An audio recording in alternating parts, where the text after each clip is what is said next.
Hello friends, नमस्कार। Welcome to my channel Shanti peace of mind.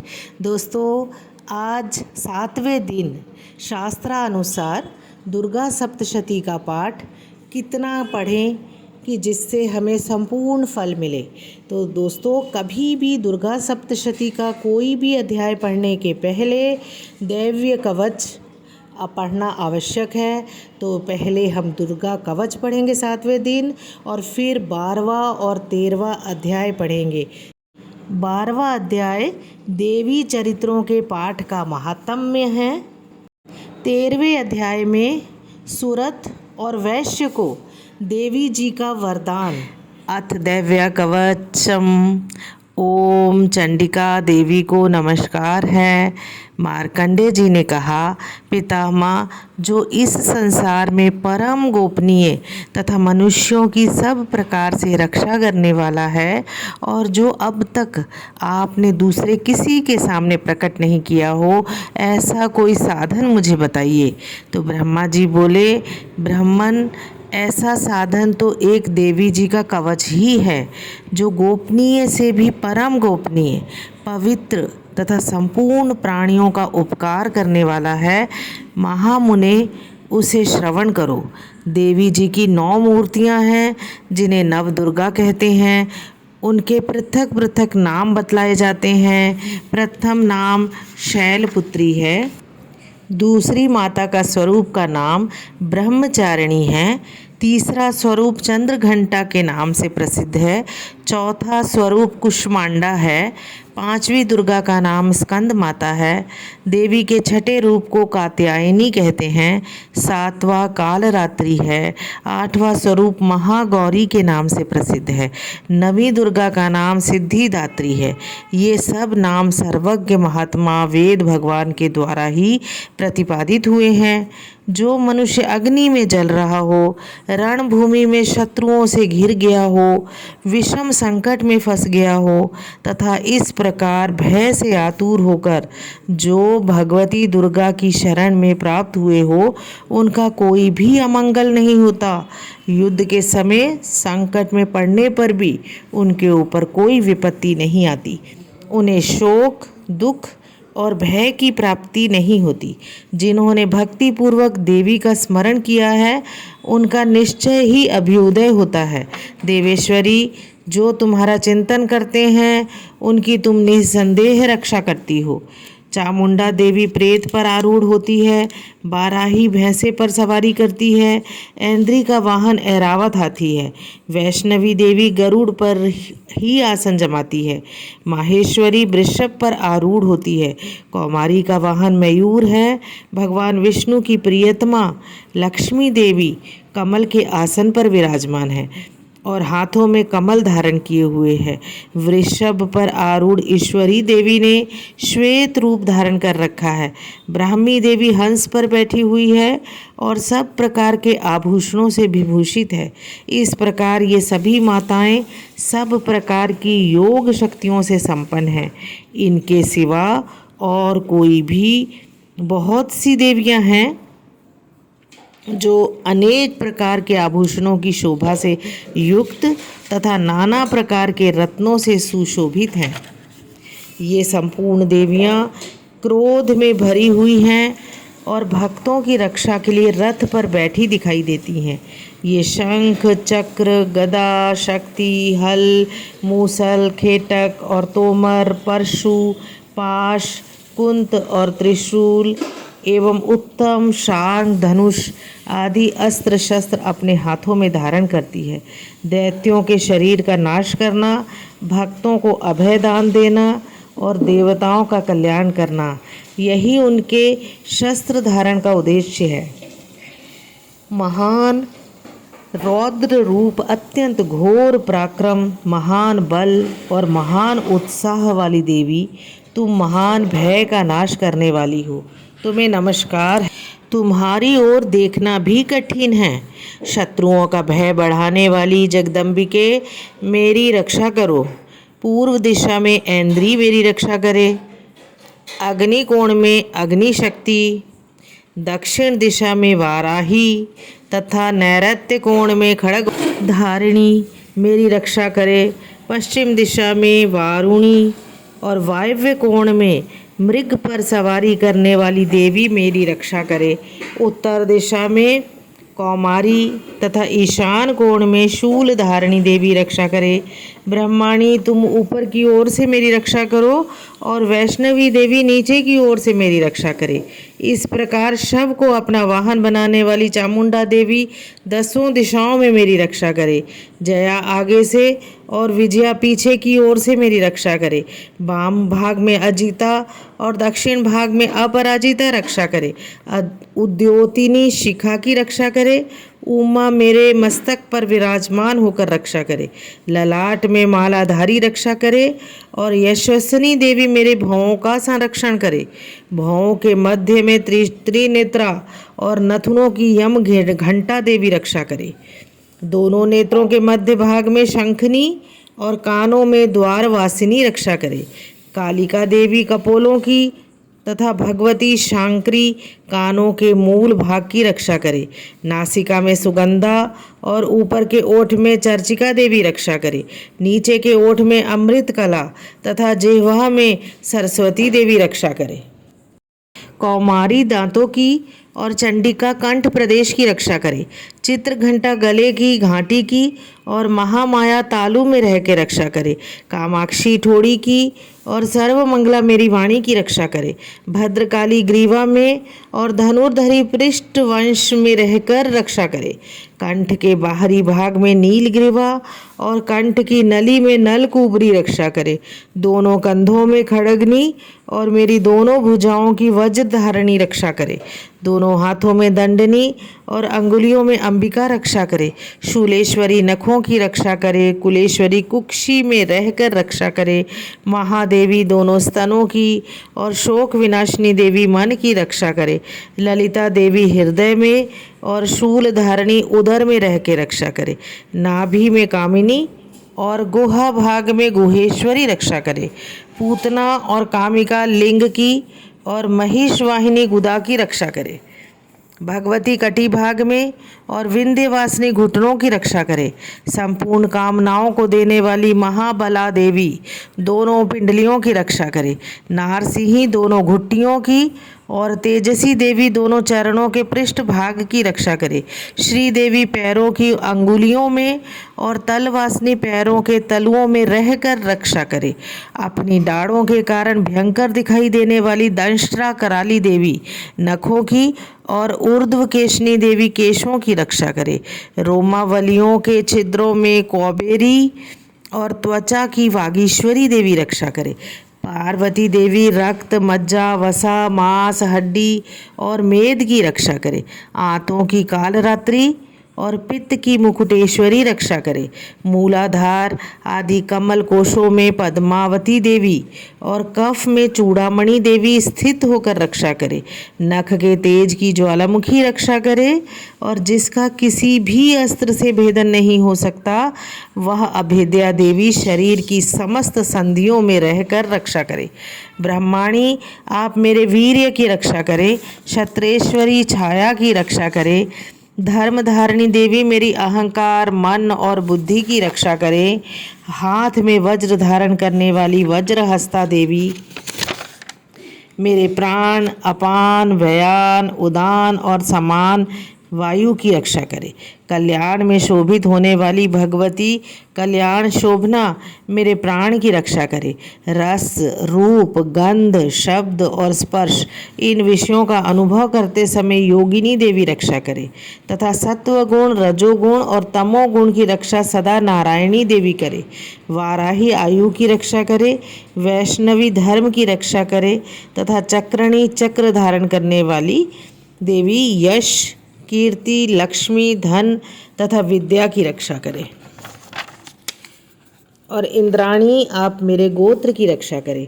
चंडिके तुम मेरे पशुओं की रक्षा करो। महालक्ष्मी पुत्रों की रक्षा करे। भैरवी पत्नी की रक्षा करे, मेरे पथ की सुपथा तथा मार्ग की क्षेम करी रक्षा करे। राजा के दरबार में महालक्ष्मी रक्षा करे तथा सब ओर व्याप्त हो रहने वाली विजया देवी संपूर्ण भयों से मेरी रक्षा करे।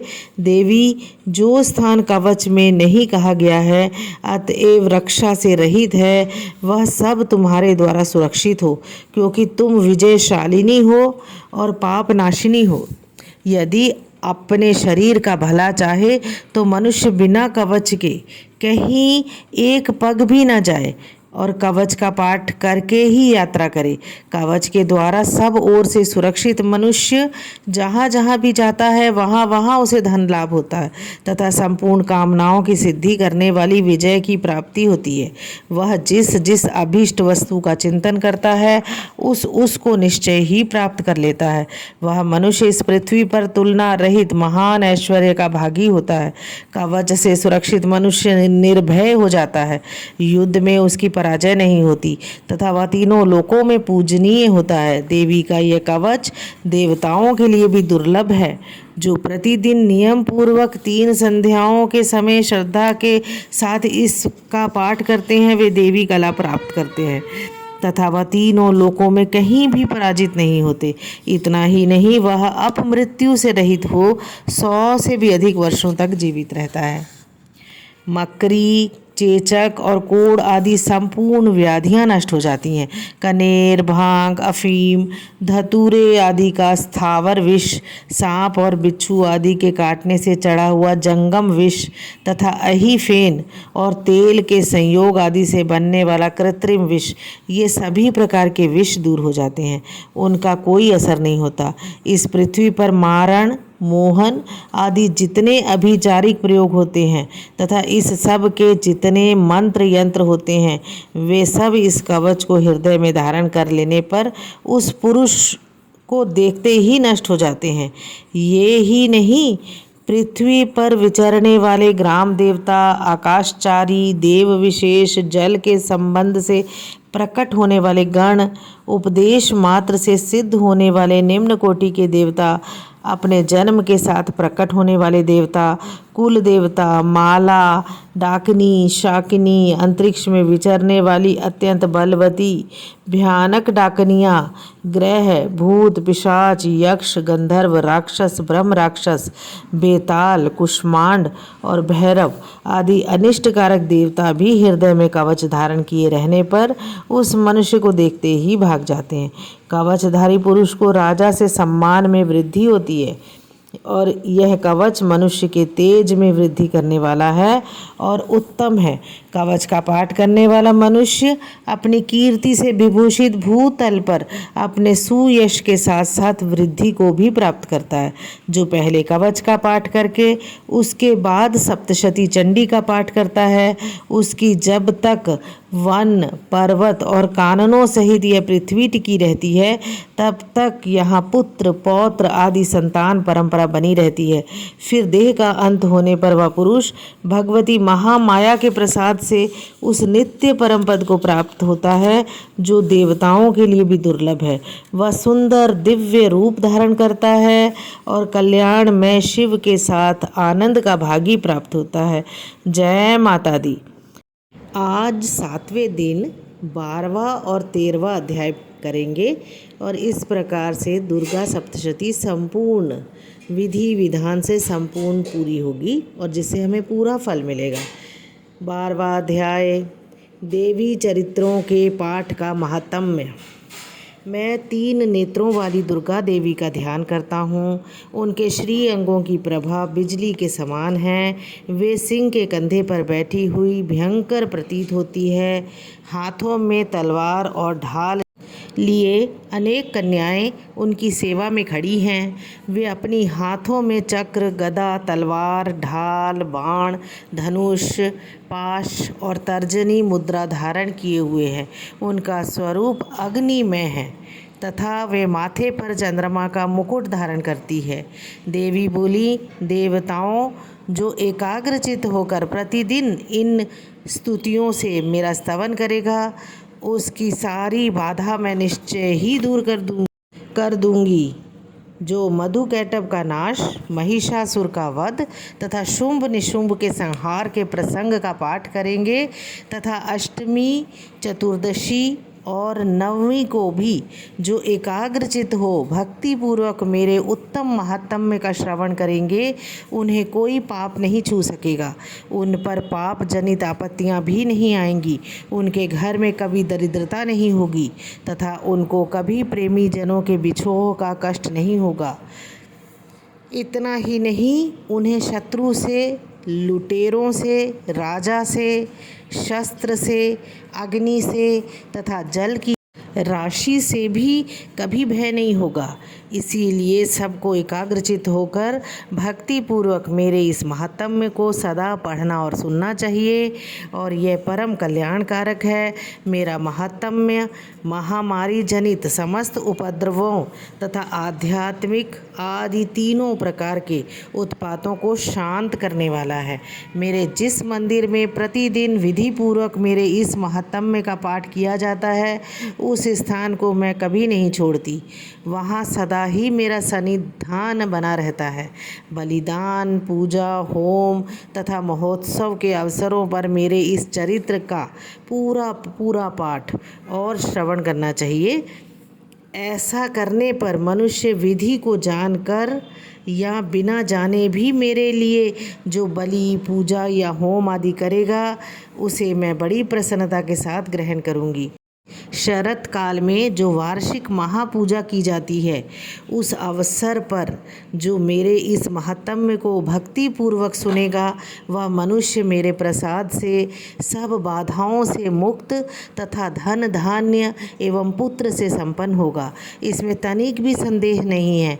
मेरे इस महात्म्य, मेरे प्रादुर्भाव की सुंदर कथाएं तथा युद्ध में किए हुए मेरे पराक्रम सुनने से मनुष्य निर्भय हो जाता है।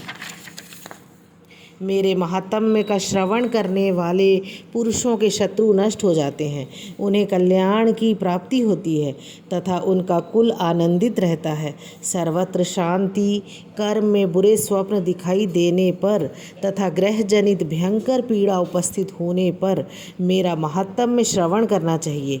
इससे सब विघ्न तथा भयंकर ग्रह पीड़ाएं शांत हो जाती हैं और मनुष्यों द्वारा देखा हुआ दुःस्वप्न शुभ स्वप्न में परिवर्तित हो जाता है। बाल ग्रहों से आक्रांत हुए बालकों के लिए यह महात्म्य शांति कारक है तथा मनुष्यों के संगठन में फूट होने पर वह अच्छी प्रकार मित्रता कराने वाला होता है।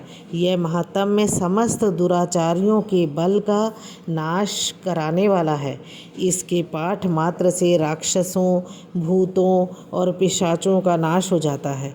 मेरा यह सब महात्म्य मेरे सामीप्य की प्राप्ति कराने वाला है।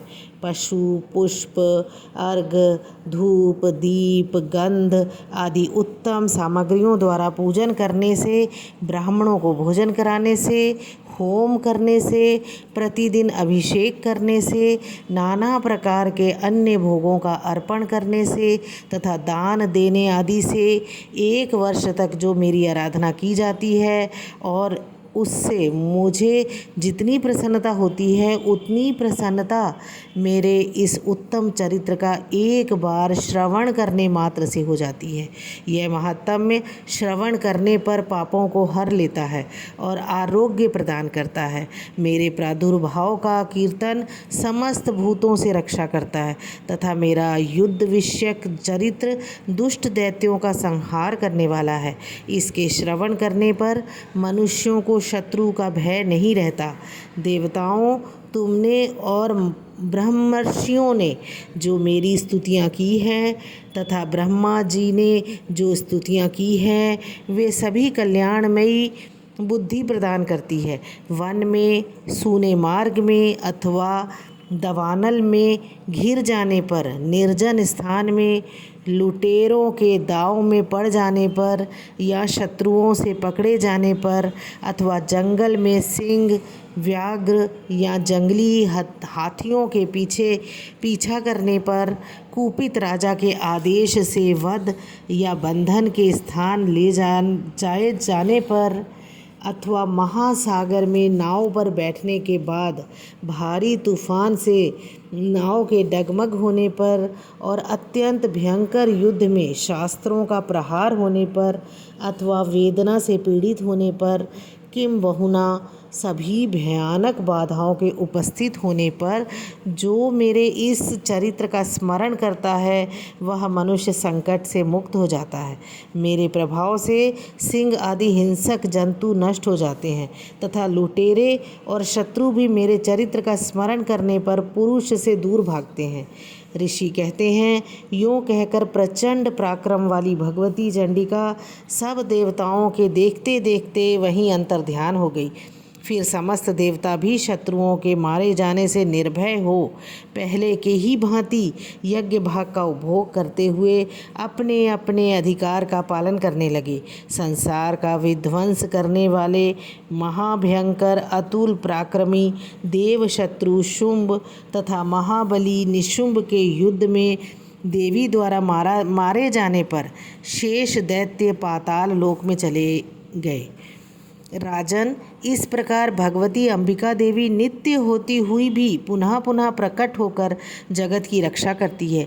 वे ही इस विश्व को मोहित करती है, वे ही जगत को जन्म देती है, वे ही प्रार्थना करने पर संतुष्ट हो विज्ञान एवं समृद्धि प्रदान करती है। राजन, महाप्रलय के समय महामारी का स्वरूप धारण करने वाली वे महाकाली ही इस समस्त ब्रह्मांड में व्याप्त है। वे ही समय समय पर महामारी होती है और वे ही स्वयं अजन्मा होते हुए भी सृष्टि के रूपों में प्रकट होती है। वे सनातनी देवी ही समयानुसार संपूर्ण भूतों की रक्षा करती है। मनुष्यों के अभ्युदय के समय वे ही घर में लक्ष्मी के रूप में स्थित हो उन्नति प्रदान करती है। वे ही अभाव के समय दरिद्रता बनकर विनाश कारण होती है। पुष्प, धूप और गंध आदि से पूजन करके उनकी स्तुति करने पर वे धन, पुत्र, धार्मिक बुद्धि तथा उत्तम गति प्रदान करती है। इस प्रकार मार्कंडेय पुराण में सावर्णिक मनवंतर की कथा के अंतर्गत देवी महात्म्य में फल स्तुति नामक 12वां अध्याय पूरा हुआ। जय माता दी। अब 13वां अध्याय, सुरथ और वैश्य को देवी का वरदान। जो उदय काल के सूर्यमंडल की सी कांति धारण करने वाली हैं, जिनके 4 भुजाएं और 3 नेत्र हैं तथा जो अपने हाथों में पाश, अंकुश, वर एवं अभय की मुद्रा धारण कर किए रहती हैं, उन शिवा देवी का मैं ध्यान करता हूँ। ऋषि कहते हैं, राजन, इस प्रकार मैंने तुमसे देवी के उत्तम महात्म्य का वर्णन किया। जो इस जगत को धारण करती है उन देवी का ऐसा ही प्रभाव है। वे ही विद्या ज्ञान उत्पन्न करती है। भगवान विष्णु की माया स्वरूपा इस भगवती के द्वारा ही तुम ये वैश्य तथा अन्यान्य विवेकी जन मोहित होते हैं, मोहित हुए हैं तथा आगे भी मोहित होंगे। महाराज, तुम उन्हीं परमेश्वरी की शरण में जाओ। आराधना करने पर वे ही मनुष्यों को भोग, स्वर्ग तथा मोक्ष प्रदान करती है। मार्कंडेय जी कहते हैं, क्रौष्टुकी जी, मेधा मुनि के ये वचन सुनकर राजा सुरथ ने उत्तम व्रत का पालन करने वाले उन महाभाग महर्षि को प्रणाम किया। वे अत्यंत ममता और राज्य पर हरण से बहुत खिन्न हो चुके थे। महामुने इसीलिए विरक्त होकर ये राजा तथा वैश्य तत्काल तपस्या को चले गए और वे जगदम्बा के दर्शन के लिए नदी के तट पर रहकर तपस्या करने लगे। वे वैश्य उत्तम देवी सूक्त का पाठ करते हुए तपस्या में प्रवृत्त हुए और वे दोनों नदी के तट पर देवी की मिट्टी की मूर्ति बनाकर पुष्प, धूप, हवन आदि के द्वारा उनकी आराधना करने लगे। उन्होंने पहले तो आहार को धीरे धीरे कम किया, फिर बिल्कुल निराहार रहकर देवी में ही मन लगाए एकाग्रता पूर्वक उनका चिंतन प्रारंभ किया। वे दोनों अपने शरीर के रक्त से प्रोक्षित बलि देते हुए लगातार 3 वर्ष तक संयम पूर्वक आराधना करते रहे। इस पर प्रसन्न होकर जगत को धारण करने वाली चंडिका देवी ने प्रत्यक्ष दर्शन देकर कहा, देवी जी बोली, राजन तथा अपने कुल को आनंदित करने वाले वैश्य, तुम लोग जिस वस्तु की अभिलाषा रखते हो वह मुझसे मांगो, मैं संतुष्ट हूँ, अतः तुम्हें वह सब कुछ दूंगी। मार्कंडेय जी कहते हैं, तब राजा ने दूसरे जन्म में नष्ट ना होने वाला राज्य मांगा तथा इस जन्म में भी शत्रुओं की सेना को बलपूर्वक नष्ट करके पुनः अपना राज्य प्राप्त कर लेने का वरदान मांगा। वैश्य का चित्त संसार की ओर से खिन्न तथा विरक्त हो चुका था और वे बड़े बुद्धिमान थे, अतः उस समय उन्होंने जो ममता और अहंता रूप आसक्ति का नाश करने वाला ज्ञान मांगा। देवी बोली, राजन, तुम थोड़े ही दिन में शत्रुओं को मारकर अपना राज्य प्राप्त कर लोगे। अब वहाँ तुम्हारा राज्य स्थिर रहेगा। फिर मृत्यु के पश्चात तुम भगवान विवस्वान के अंश से जन्म लेकर इस पृथ्वी पर सावर्णिक मनु के नाम से विख्यात होंगे। और वैश्यवर्य, तुमने भी जिस वर को मुझसे प्राप्त करने की इच्छा की है उसे देती हूँ। तुम्हें मोक्ष के लिए ज्ञान प्राप्त होगा। मार्कंडेय जी कहते हैं, इस प्रकार उन दोनों की मनोवांछित वरदान देकर तथा उनके द्वारा भक्तिपूर्वक अपनी स्तुति सुनकर देवी अंबिका तत्काल अंतर्ध्यान हो गई। इस तरह देवी से वरदान पाकर क्षत्रियों में श्रेष्ठ सुरथ सूर्य से जन्म ले सावर्णी नामक मनु होंगे। इस प्रकार श्री मार्कंडेय पुराण में सावर्णिक मनवंतर की कथा के अंतर्गत देवी महात्म्य में सुरथ और वैश्य को वरदान नामक 13वां अध्याय पूर्ण हुआ। जय माता दी। हाँ दोस्तों, अगर अभी तक आपने मेरे चैनल को सब्सक्राइब नहीं किया है तो सब्सक्राइब कीजिए, इसे लाइक कीजिए और दोस्तों में भी शेयर कीजिए। मैं बहुत अच्छी जानकारी आपके पास लेकर आती रहूँगी। आप सब पर सदैव देवी माँ की कृपा बनी रहे। आप सुखी और समृद्धशाली रहें।